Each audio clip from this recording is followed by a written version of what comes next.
Factually اگر بات کی جائے تو کس طرح سے عمران خان صاحب نے سودا کر دیا سر؟ یہ عمران خان صاحب وہی ہیں جو کشمیر کی آواز بنے، پوری دنیا کے اندر گئے، انہوں نے پوری دنیا کے اندر وفد بھیجنے کا فیصلہ کیا، احتجاج ریکارڈ کروائے، اپنے طور پر جو کچھ یہ کر سکتے تھے یہ کریے، انہوں نے کیا. لیکن آپ لوگوں کا الزام الیکشن جیتنے کی غرض سے ان کے اوپر لگانا سر، یہ فیکچولی بات ٹھیک نہیں ہے. بہت شکریہ جی. بسم اللہ الرحمن الرحیم. سب سے پہلی بات تو یہ ہے کہ جو آپ یہ کہہ رہے ہیں نا کہ ہم نے کشمیر کا سودا، تو یہ پوری کھلی کتاب ہے. جو کہتے تھے کہ مودی آئے گا تو مودی جیت جائے گا تو کشمیر کا جو ہے فیصلہ ہو جائے گا، تو فیصلہ اس نے آ کے کر دیا. مودی نے وہ یہی فیصلہ کرنا تھا نا، آرٹیکل جو 273 نے اس کو نافذ کر دیا انڈیا میں. سو وہ فیصلہ تو ہو گیا. اب آپ کی بے حسی کی صورتحال دیکھ لیں کہ کشمیر پہ کہیں انہوں نے کوئی آواز نہیں اٹھائی، انٹرنیشنلی بھی اور لوکلی بھی. اس پہ پیپلز پارٹی کا ہمیشہ موقف رہا ہے کہ ہم یو این او کی قرارداد کے مطابق کشمیر کا مسئلہ حل کیا جائے. ذوالفقار علی بھٹو صاحب نے کہا تھا کہ میں کشمیر کے اوپر رات کو نیند سوئے میں بھی کوئی غلطی نہیں کر سکتا، اور انہوں نے کہا جی 1000 سال لڑنا پڑے تو ہم لڑیں گے. سو آپ ان کے وزیروں کی زبان سن لیں. یہ تو صرف محل جتنے انہوں نے رکھے ہوئے ہیں وہ تو گالی گلوچ کے لیے رکھے ہوئے ہیں. گالی گند پور جو ہے، جو ان کی ذمہ داریاں تھیں انہوں نے اپنی ذمہ داریاں ادا نہیں کی. کہاں کی ہے؟ مجھے یہ بتائیں. کوئی انہوں نے دیکھیں سب سے، اگر یہ چاہتے ذمہ داری ادا کرنا چاہتے جیسے ہم نے کیا تھا کسی بھی ایشوز پہ، بہت سارے ایشوز آئے بھٹو صاحب کے دور میں، بہت سارے ایشو ہوئے بینظیر صاحبہ کے دور میں، بہت سارے ایشو آئے اپنا رشوت اگلانی کے دور میں. ہم نے تمام اپوزیشن جماعتوں کو آن بورڈ کیا اور ان ایشوز کو حل کیا. دہشت گردی سے بڑا مسئلہ پاکستان میں کبھی نہیں آیا. ٹھیک ہے، ہم نے اس پہ بھی تمام جماعتوں کو، پولیٹیکل جماعتوں کو آن بورڈ کیا. ہم نے آل پارٹی کانفرنس بھی بلائی. اب آپ دیکھیں کہ میں نے آپ کے چینل میں بھی یہ کہا تھا کہ یہ اگر عقل کے ناخن لیتے تو کم از کم یہ وفد بنائے. دیکھیں یوسف اگرانی پرائم منسٹر رہ چکے ہوئے ہیں.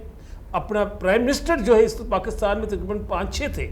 آپ ان کی سربراہی میں وفد بناتے ہیں، لوگوں کو پروٹوکول دیتے ہیں. اپنا موقف جو ہے جا کے اپنے جو دوست ہیں ان کے ساتھ جا کے ڈسکس کرتے ہیں. ان دوستوں کو آپ ایک بات اور کرنے لگا، بھاری عائد ہوتی ہے کہ انہوں نے مؤثر آواز بننا چاہیے تھا. آپ سمجھتے ہیں کہ یہ نہیں بن سکے؟ نہیں بن سکے.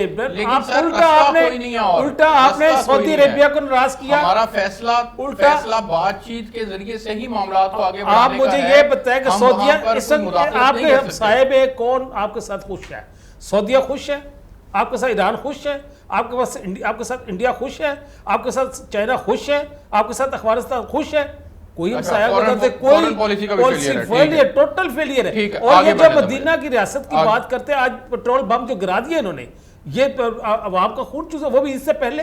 ٹھیک ہو گیا، مجھے آگے بڑھنے دیں. میں ملک ندیم عباس بارہ صاحب، سر یہ کس طرح سے بھٹو صاحب غدار کہلائے؟ سر یہ وہ بھٹو صاحب ہیں جنہوں نے کشمیر کے معاملات کے اندر خصوصی طور پر جب ہمارا 1971 ہوا تھا اس وقت بھی اپنے فوجیوں کو واپس بلایا تھا. زمین ہماری جو قابض ہو گئی تھی اس کو واپس لے کے آئے تھے. انہوں نے ایٹمی بم پاکستان کے لیے انیشیٹو لیا تھا. سر نہ صرف انہوں نے کشمیر کے اوپر آواز اٹھائی اور مؤثر آواز اٹھائی، بائیکاٹ کیا باقاعدہ طور پر، تو آپ ان کو غدار قرار دے رہے ہیں. سر یہ تو آپ حقائق کو مسخ کر رہے ہیں.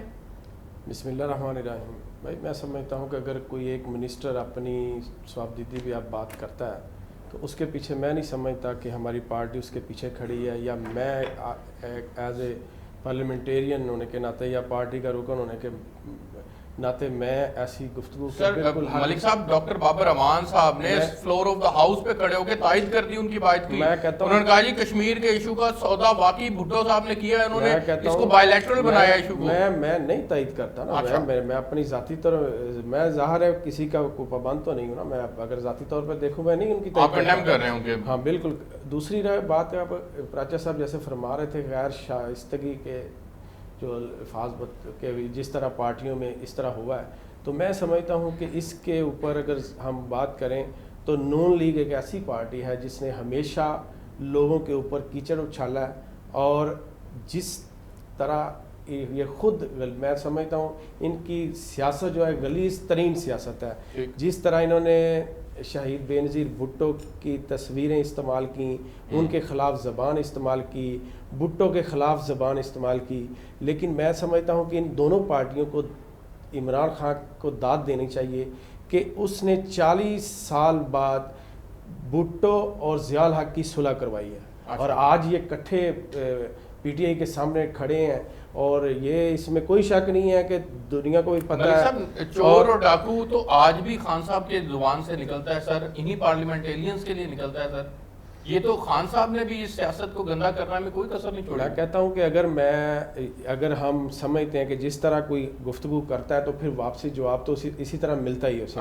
لیکن یہ میں جو بات کر رہا ہوں کہ ان لوگوں کا آپس میں دیکھ لیں, اس سے پہلے ان کے حالات کیا تھے, جس طرح ایک دوسرے کو یہ جب وہ مریم صاحبہ کہتی تھی کہ جو ووٹ آپ عمران خان کو دیں گے وہ زرداری کو جائے گا, آج یہ پہلے کٹھے ہوئے بھی, پھر ان کے اسی طرح جو کھچڑی.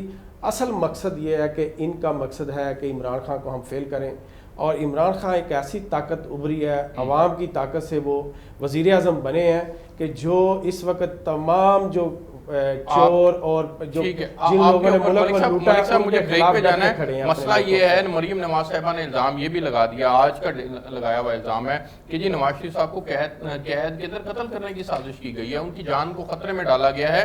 آپ لوگ انتقام میں اتنا آگے بڑھ گئے کہ سر سابق پرائم منسٹر 3 مرتبہ کے پرائم منسٹر کو قتل کرنے کی سازش کر. میں سمجھتا ہوں اس کی ہوئی گفتگو کو تو سیریس نہیں لینا چاہیے. جس طرح وہ تو ہمیشہ ایک قدم پہ اپنے جس طرح بیان بازی بدلتی ہے.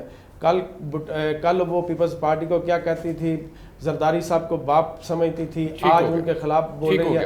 وہ تو ایک مچور سیاستدان نہیں ہے. اور یہ تو شہباز شریف نے بھی کہا کہ میں نے حمزہ کو اور مریم کو چھوڑا ہوا ہے کہ وہ سیاست سیکھیں, وہ بھی سیکھ رہے ہیں, ان کو سیکھنے دیں. ٹھیک ہو گیا. مجھے ایک بریک پہ جانا ہے جی, بریک سے واپس آتا ہوں تو پھر ڈاکٹر فرید پراچا صاحب سے پوچھوں گا کہ ان کا سیاست کے اندر 50 سال سے زائد کا تجربہ ہے, یہ کیا سمجھتے ہیں کہ کشمیر کے اوپر خان صاحب کے اوپر کیا ذمہ داریاں عائد ہوتی تھی, انہوں نے اپنی ذمہ داریاں ادا کی یا نہیں کی, اور یہ کشمیر کا سودا کرنے والی بات جماعت اسلامی کے نزدیک محض ایک الزام ہے یا نہیں. ایک بریک لیتے ہیں, میرے ساتھ رہیے گا. جی ویلکم بیک ناظرین. ڈاکٹر فرید پراچا صاحب, کیا خان صاحب اپنی ذمہ داریاں ادا کرنے کے اندر ناکام رہے؟ کشمیر کے اوپر کیا کیا جا سکتا تھا, کون سے ایسے آپشن سے جو وہ اویل نہ کر سکے, اور یہ کشمیر کا سودا کرنے والی بات سر, اس کے اندر آپ سمجھتے ہیں کہ کوئی وزن ہے یا محض الزام ہے یہ؟ دیکھیں نا آج کشمیر کی حالت کیا ہے, وہاں سے یہ پتہ چلے گا کہ جی حکومت نے کیا کرنا تھا اور کیا نہیں کیا. بھارت نے کشمیر کو اپنے اضلاع کے اندر شامل کر کے اس کی ریاستی حیثیت ختم کر دی. کشمیر ایک الگ ریاستی حیثیت تھی, اس کا اپنا ایک جھنڈا تھا, اس کی اپنی پارلیمنٹ تھی, اور مقبوضہ کشمیر میں انہوں نے سوائے 3 سبجیکٹ کے باقی سب میں ان کو ایک دی ہوئی تھی خود مختاری. وہ بھی ٹھیک نہیں تھی, ہم اس پہ بھی سمجھتے تھے کہ اتنا بھی نہیں ہونا چاہیے, اور یہ تو ایک ڈسپیوٹڈ ٹیریٹری ہے.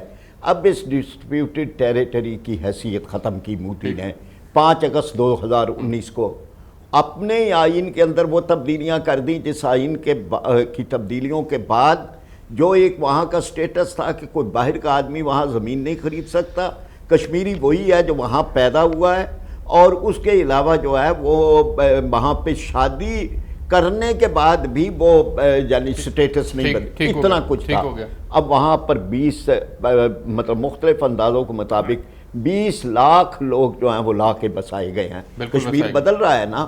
اب یہ ہے کہ اس کے بعد اگر رائے شماری والی بات پہ ایک وقت میں بھارت آ جاتا ہے تو صورتحال بدلی نا جی.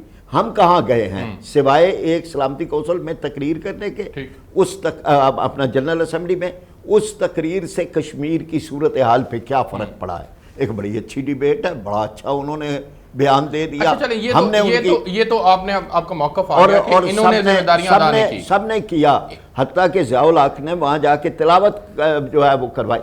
سر مجھے آگے بڑھنے دیں, میں اس میں منور انجم صاحب آپ کی رائے بھی لینا چاہوں گا, اس میں آپ ایڈ کریں ڈاکٹر بابر امان صاحب کے بیان کے اوپر. لیکن سر اس سے آگے بڑھ کر سر میں چاہوں گا کہ الیکٹرانک ووٹنگ مشین کے معاملے کے اوپر بھی بات کی جائے, اور یہ تلخی کس طرح سے کم ہوگی جب ریفارمز کی ضرورت ہے, اس ملک کو آگے بڑھنے کی ضرورت ہے. خان صاحب بھی زور دے رہے ہیں کہ جی الیکٹرانک ووٹنگ مشین آنی چاہیے, حکومت مسلسل آپ کو کنونس کرنے کی کوشش کر رہی ہے, اس کو لانے میں قباحت کیا ہے سر؟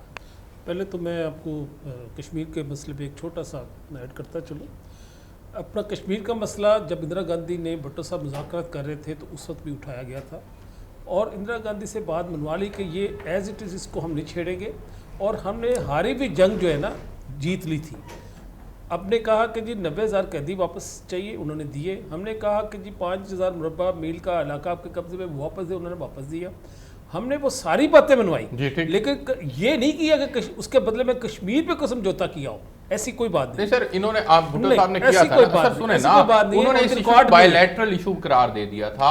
اصل مسئلہ یہاں پر کریٹ ہوتا ہے کہ یہ ایک ڈسپیوٹڈ ایریا تھا، اور اس ڈسپیوٹڈ ایریے کو یہ کہنا کہ یہ ہمارا دونوں کا آپس میں معاملہ ہے، یو این او کی قرارداد کے مطابق حل کیا جائے. بالکل ٹھیک ہے، لیکن یہ ڈسپیوٹڈ ایریے کو جب آپ بائی لیٹرل ایشو قرار دیتے ہیں سر، تو پھر جس طرح سے انٹرنیشنل لاز اپلائی ہونے چاہیے اس طرح سے نہیں ہوتے. یہی تو ایک معاملہ ہے جس کو اسمبلی کے اندر بھی ڈسکس کیا گیا ہے. بات یہ ہے کہ ہم لوگوں نے آج تک موقف ہمارا وہی رہا، پیپلز پارٹی کا، بھٹو صاحب کا بھی وہ تھا، بینظیر صاحبہ کا بھی وہی، اچھا چلیں آج بھی وہی. اچھا الیکٹرانک ووٹنگ کی جو بات آپ کرتے ہیں، پہلے تو اپنی جمہوریت کو تو مضبوط ہونے دیں. جمہوریت کو جب مضبوط ہوگی تبھی، ابھی تو آپ کبھی سلیکٹڈ لے آتے ہیں، سلیکٹڈ کو لے آتے ہیں. ابھی پہلے جمہوریت کو مضبوط کرے، اور میں اس حق میں ہوں ریفارمز کا تعلق. لیکن بات الیکٹرانک ووٹنگ کا، ابھی جن ملکوں نے یہ کیا وہاں پراپر راج نہیں ہوا. انڈیا جو ہے یہ یو کے، یہ بیک آؤٹ کر گئے الیکٹرانک ووٹنگ سے. اور آپ کا کینیڈا اس پہ ایگری نہیں کر رہا الیکٹرانک ووٹنگ. ایک امریکہ میں صرف ہوا ہے، وہ سویلائزڈ قومیں ہیں. ابھی ہم لوگ اس طرح سے الیکٹرانک ووٹنگ کا اچھا یہ کیوں ضد کر رہے ہیں؟ میری بات سنیں، اچھا یہ ضد کیوں کر رہے ہیں؟ میں بتاتا ہوں سر. سنیں، آپ کے سامنے ای وی ایم مشین ہے، اس کے آپ سارے کریڈینشیلز چیک کریں. اگر اس کو آپ کو لگتا ہے کہیں پر کہ لیکیج ہو سکتی ہے، کہیں پر معاملات خراب ہو سکتے ہیں، تو اس کے اوپر ریفارمز کر کے معاملات کو سدھارا جاتا ہے نا، ڈائیلاگ کے ذریعے سے. ڈائیلاگ کے ذریعے سے بات کو آگے بڑھایا جاتا ہے نا. 4 گھنٹے کمپیوٹر ہی بند. لاسٹ ٹائم کیا ہوا سر؟ ٹھیک ہے، آر ٹی ایس بیٹھ گیا، لیکن سر یہ ای وی ایم ہے، اس میں ڈبل مورے نہیں لگیں گی. آپ کو اعتراض نہیں ہوگا کہ مسرت شدہ ووٹ زیادہ ہیں اور ہمارے جیت کا مارجن کم ہے. آپ ای وی ایم کو اگر اپلائی کرتے ہیں اور اس کے اندر آپ ریفارمز کے اوپر بات کرتے ہیں، انہوں نے ایک چیز متعارف کروا دی.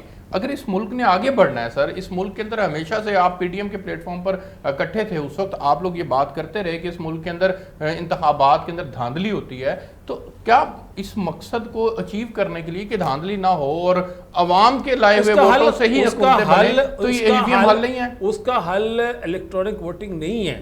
اس کا حل ہے بیسک الیکشن کمیشن کو انڈیپینڈنٹ کرے. اس کا حل ہے کہ الیکشن کمیشن کے اپنے امپلائیز ہوں. اس کا حل یہ نہیں ہے کہ آپ اپنا گورنمنٹ کے انتظامیہ کے لوگ لے کے تو الیکشن کروا دیں. ٹھیک ہو گیا، آپ کا موقف آ گیا. میں اس پہ فرید پراچا صاحب کا موقف لیتا ہوں، پھر بارہ صاحب آپ کے پاس آؤں گا. آپ کیا سمجھتے ہیں سر، الیکٹرانک ووٹنگ مشین حل نہیں ہے انتخابی دھاندلی کو روکنے کے لیے؟ لیکن نا، ایک تو پارلیمانی کمیٹی قائم ہوئی تھی، یہ ساری انتخابی تمام جماعتوں کی بڑی اس کی نشستیں ہوئی ہیں، اور اس کے بعد انہوں نے سفارشات کی. ایک وہ ہیں، ایک یہ ہے کہ خود الیکشن کمیشن کیا کہہ رہا ہے، ایک اس کی حیثیت ہے. اس لیے 2-3 چیزوں پر زور جب دی جاتی ہے حکومت سے، تو بلا وجہ ایک چیز مشکوک ہوتی ہے. میں یہ سمجھتا ہوں کہ الیکٹرانک مشین، یہاں میں بار میں، پنجاب بار میں اور لاہور ہائی کورٹ میں ووٹ دینے جاتے ہیں، انہوں نے یہ تجربہ کیا، ٹھیک رہا ہے. یعنی یہ ہے کہ پہلے ہوتے تھے مختلف شکایات نہیں ہوئی، لیکن یہ ہے کہ یہ اعتماد میں لینے کی بات ہے. کامسٹ یونیورسٹی نے یہ بنایا، 30 لاکھ مشینیں چاہیے، 3,000 امریکن ڈالر کی یہ ایک مشین ہے. اب یہ 50 ارب روپے کا خرچہ. اچھا، اب یہ نا کہ جی اصل معاملات تو پھر یہ ہے نا کہ اس پہ اعتماد، پہلے تو حکومت پہ اعتماد نہیں ہے. اچھا، جب حکومت پہ اعتماد نہیں ہے، الیکشن کمیشن زور دے اس پہ اور وہ خود ڈیمانسٹریٹ کرے، وہ دنیا بھر کے تجربات کو لائے، تب تو یہ ہے نا کہ کہیں کوئی اعتماد ہو. ابھی تو حکومت پہ اعتماد نہیں ہے، جب اس پہ نہیں ہے تو مشین پہ کیا ہوگی؟ کئی چیزیں اس میں ہیں. اب میں جاتا ہوں، میرا انگوٹھا جو ہے وہ 10 دفعہ جو ہے وہ کرتے ہیں، تب وہ سکین ہوتا ہے. مجھ سے تو بڑی عمر کے بے شمار ووٹر ہیں، یعنی یہ ہے کہ وہ تو سکین ہی نہیں ہوگا، سکین نہیں ہوگا تو مشین نہیں مسائل موجود ہیں. بالکل آپ کا موقف آ گیا، اور ابھی اس کا وقت بھی نہیں ہے. آپ یہ ابھی یہ وقت بھی نہیں. اچھا جی، ندیم عباس پارہ صاحب. اچھا، ایک جملہ میں کہہ لوں، اصل حل متناسب نمائندگی ہے. ہم یہ سمجھتے ہیں اگر کوئی بڑی تبدیلی لانی ہے نا الیکشن کے نظام میں، تو پارٹیوں کو ووٹ دینا اور کوالٹی ٹھیک کرنا اور یہ الیکٹیبلز کی سیاست سے نکلنا یہ ضروری ہے. ندیم عباس پارہ صاحب، الیکٹرانک ووٹنگ مشین پر اعتماد میں کیوں نہیں لیا جا سکتا سر؟ بضد کیوں ہیں سر آپ اس کو فوراً لانے پہ؟ اس میں دیکھیں جی، ہمارا شروع سے یہی موقف ہے کہ جو پارلیمانی کمیٹی بنائی ہے وہاں اپنی تجاویز دیں. ہم نے سب کو کہا کہ اپنی تجاویز دیں, اس پہ دیکھیں گے جو بہتر ہوگا اس طریقے سے ہم اس کو ہینڈل کریں گے. اس میں آپ اگر الیکٹرانک ووٹنگ مشین کا دیکھیں تو امریکہ میں, انڈیا میں یہ اس طریقے سے ووٹنگ ہو رہی ہے, ٹھیک, اور ہم مثالیں. اچھا مجھے یہ بتائیں کہ ملک میں انڈیا میں الیکٹرانک مشین ہے. اچھا مجھے یہ بتائیں سر کہ ملک نے آگے بڑھنا ہے سر, ملک میں آگے بڑھنے کے لیے انتخابی دھاندلی, آپ عوام کے اندر سے منتخب ہو کر آئے ہیں, آپ سمجھتے نہیں ہیں جب آپ محنت کرتے ہیں اور آپ کا حق مارا جاتا ہے, کسی اور کو منتخب کروا دیا جاتا ہے یا کوئی اور مداخلت کرتا ہے یا ڈبل موریں لگتی ہیں, سر یہ تمام معاملات ختم ہونے چاہیے نا. تو اس کے لیے ریفارمز کے لیے اپوزیشن کو ساتھ ملانے میں کیا ہے؟ میں کہتا ہوں اپوزیشن کو تو ہم بار بار کہہ رہے ہیں کہ آپ اپنی تجاویز دیں, لیکن یہ بیٹھنے کے لیے تیار نہیں ہے. آپ کا مسئلہ ہے آپ ان کو اعتماد میں نہیں لیتے, آپ ان کو ڈاکو چور اور کی سیاست ہے سر. ہم پارلیمانی کمیٹی جو بنائی ہوئی ہے اس میں ان کے لوگ موجود ہیں, لیکن یہ بیٹھنے کو تیار نہیں ہے, اور ان کا کہنا یہی ہے کہ ہم اس چیز الیکٹرانک مشین پہ کو مانتے ہی نہیں ہیں, لیکن ہم نے ان کو کہا کہ اس کے متبادل کوئی نئی تجویز آپ دیں, لیکن وہ بھی دینے کو تیار نہیں ہے. اچھا لیکن بالکل ٹھیک ہے, کتنی دیر چلے گا؟ بالکل ٹھیک ہے, مجھے ایک بریک پہ جانا ہے جی, میں بریک سے واپس آتا ہوں تو پھر رنگ روڈ اسکینڈل کی بات کریں گے کہ کیا وہاں پر انصاف کے تمام تقاضے پورے ہوئے اور خان صاحب نے جو وعدہ کیا تھا اس وعدے کے مطابق حقیقت میں عوام کو جو نقصان پہنچا اس کا ازالہ بھی ہوگا, اور جو سیاسی لوگ انہوں نے ان کی فائنڈنگز کے اندر یہ بات سامنے آئی ہے کہ سیاسی لوگوں نے بیک اینڈ کے اوپر بیٹھ کر تو کوئی فائدے اٹھائے ہو سکتے ہیں لیکن فرنٹ مین نہیں ہیں وہ. تو خان صاحب نے کیا انصاف کے تقاضے پورے کر دیے, اس پہ بات کریں گے میرے ساتھ. جی ویلکم بیک ناظرین. ڈاکٹر فرید پراچا صاحب, خان صاحب کو آپ کریڈٹ دینا بنتا ہے سر کہ انہوں نے 3 انکوائریاں کروائی ہیں اور تینوں انکوائریوں کے اندر سر جو مورد الزام ٹھہرائے گئے ان کو گرفتار بھی کر لیا, عوام کو بڑے نقصان سے بھی بچا لیا. سر یہ تو کریڈٹ بنتا ہے نا, انصاف کے تقاضے پورے کیے انہوں نے.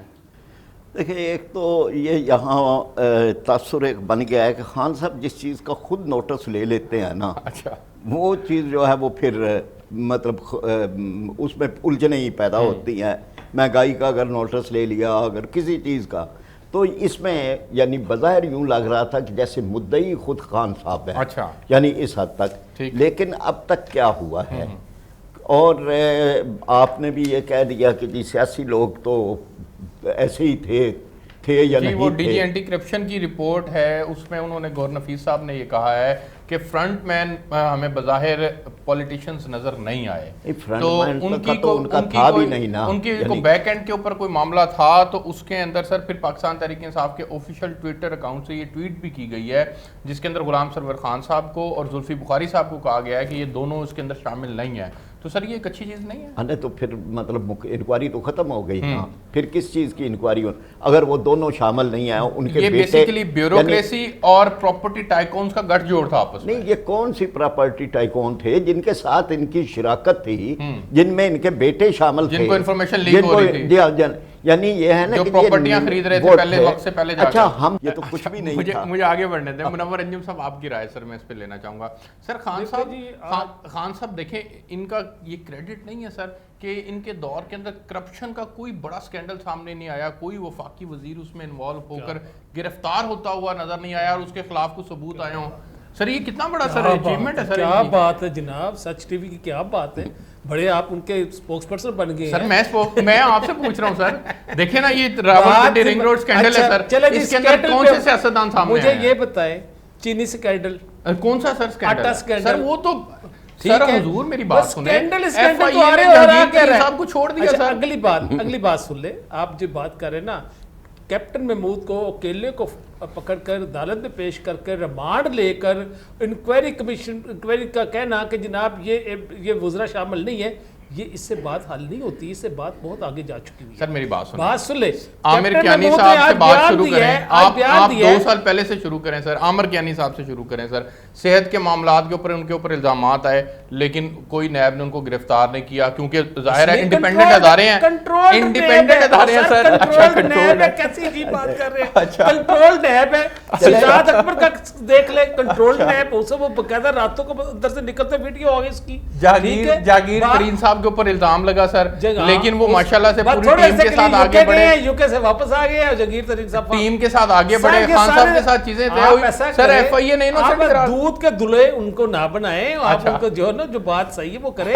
بات سمپل یہ ہے کہ یہ اپنا لٹو پھٹو والی پالیسی پہ ہے، اور لٹ بھی لو، پھٹ بھی جاؤ، پھر آ بھی جاؤ. سر میں بتاتا ہوں ان کا مسئلہ کیا ہے. سر نہیں، میں آپ کو بتاتا ہوں، اگر کہیں پر یہ کام نہیں کر پائے، سر سنیں، اگر کہیں پر یہ کام نہیں کر پائے تو اس کے پیچھے نیب تھا. نیب کے ڈر اور خوف کی وجہ سے بیوروکریسی کام نہیں کر رہی تھی. اب تو باقاعدہ نیب نے کل کہہ بھی دیا ہے کہ جی حکومت ہمارے خلاف پروپیگنڈا کر رہی ہے، ہم منع کرتے ہیں ان کو کام کرنے سے. یہ کریں اسد عمر صاحب نے ویکسین کے معاملے میں، سر سنیں، ویکسین کے معاملے میں، سر میں آپ کو بتاتا ہوں، ویکسین کے معاملے میں اسد عمر صاحب نے کہا ہے کہ دنیا آرڈر کر رہی تھی، اگر ہم بھی آرڈر کر دیتے بغیر لسٹنگ کے، بغیر پرائس طے کیے ہوئے، تو آج نیب ہمارے پیچھے پیچھے ہوتی. تو گزارش یہ ہے کہ احتیاط کے درجے کے اندر اگر یہ کسی وجہ سے معاملات کو آگے نہیں بڑھا پا رہے تو ان کا قصور تو نہیں ہے سر. بات قصور کیسے نہیں ان کا؟ اچھا نہیں کہی ہے، ان کا کیوں نہیں قصور ہے؟ میں حیران ہوں کہ قصور کوئی نہیں ہے. بھائی نیب زدہ لوگ سارے وزیر بنائے ہوئے ہیں. بالکل ٹھیک. اب مجھے بارہ صاحب کے پاس جانے دیں. بارہ صاحب، میں نے آپ کی بہت سائڈ لی، کوشش کی کہ آپ کو سکینڈل زدہ نہ قرار دیں، اور تمام معاملات اسی طرح سے 3 سال اسی طرح سے صحیح چلتے رہے. مجھ پر سپوکس پرسن کا بھی الزام لگایا. آپ کی کلیئرٹی آپ نے خود دینی ہے سر، یہ معاملات اس طرف کیوں جا رہے ہیں؟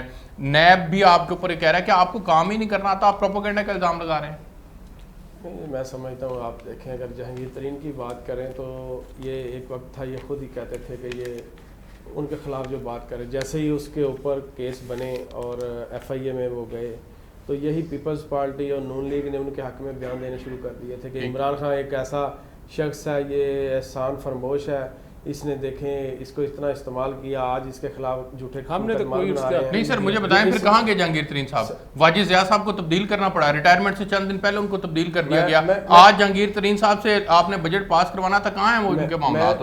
میں نے ان کی طرف سے جو ان کے بیان ان کو کوٹ کرا. نہیں، آپ فیکچوئل بات بتائیں نا مجھے کہ جہانگیر ترین صاحب کے ساتھ کیا معاملہ کیا. ایک بات طے ہے کہ عمران خان کسی کرپٹ شخص کے ساتھ، چاہے وہ وزیر ہے، چاہے مشیر ہے، چاہے کوئی بھی ہے، کسی کے ساتھ نہیں کھڑے. اور وہ خود ہمیشہ انہوں نے جو ہے میرٹ کو ترجیح دی ہے، اور ہمیشہ انہوں نے جس کے خلاف بھی کوئی ثبوت، کوئی ایسی بات سامنے آئی ہے تو انہوں نے اسے سائڈ پہ کر کے، جیسے علیم خان صاحب کو دیکھ لیں، انہوں نے منسٹری چھوڑ کے اپنے جو ان کا نیب کا کیس تھا اسے انہوں نے ہینڈل کیا.